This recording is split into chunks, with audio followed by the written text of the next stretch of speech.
नमस्कार, सगळ्यांचं स्वागत आहे माझ्या स्वादांची गोष्टी या चॅनलवर. आज आपण करणार आहोत चमचमीत असा भरपूर विटॅमिन्सने भरलेला शेवगा फ्राय. चला तर मग त्यासाठी लागणारं साहित्य बघूया.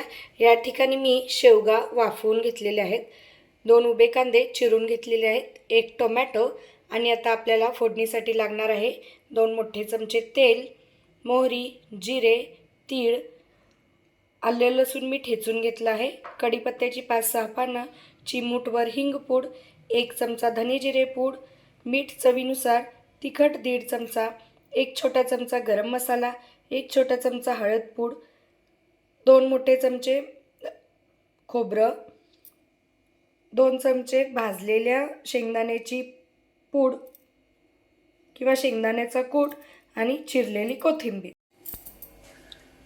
सर्वात प्रथम आपण खोबरं थोडं लालसर भाजून घेऊया.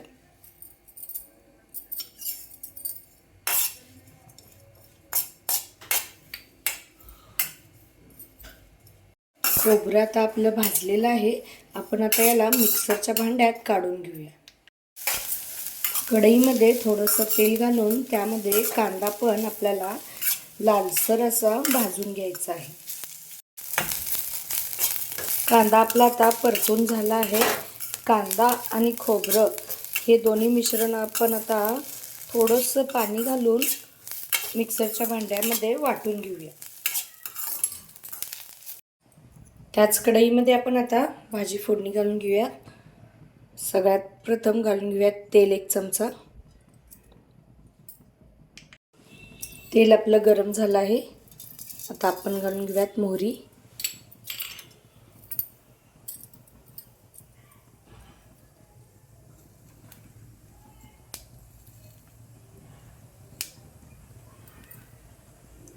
मोहरी तडतडली की जिरे,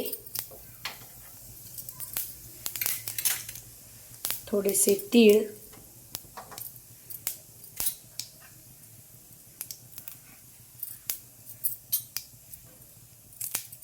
कढीपत्ता,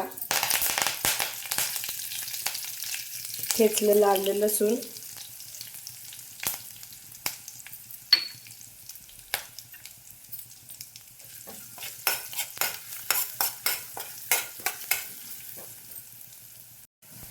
आता थोडंसं हिंगपूड,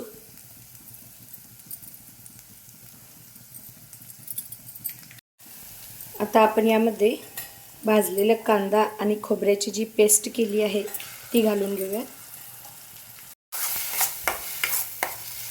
ऑलरेडी आपण कांदा आणि खोबरं भाजून घेतलं आहे, त्यामुळे आपल्याला इथं जास्त वेळ परतावं लागणार नाही आहे. आता आपण यामध्ये घालून घेऊयात. मी या ठिकाणी 1 टोमॅटोची अशी पेस्ट करून घेतली आहे मिक्सरला, ती आता यामध्ये घालूयात.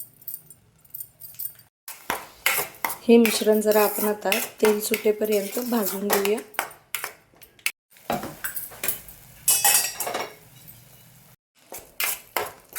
आता हे मिश्रण थोडंसं भाजत आलं आहे. आपण यामध्ये आता उरलेले मसाले घालून घेऊया. हळद पूड, धने जिरे पूड 1 छोटासा चमचा, गरम मसाला 1 छोटा चमचा, तिखट 1.5 चमचा, मीठ चवीनुसार घालून घेऊया.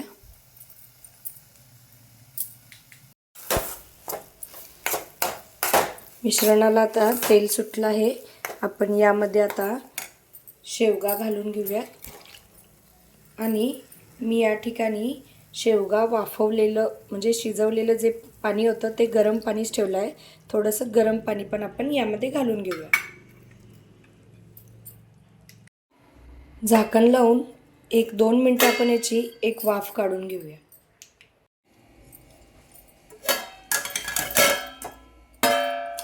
हा आपला शेवगा फ्राय आता तयार आहे. आपण यामध्ये थोडंसं आता शेंगदाण्याचं कूट आणि कोथिंबीर,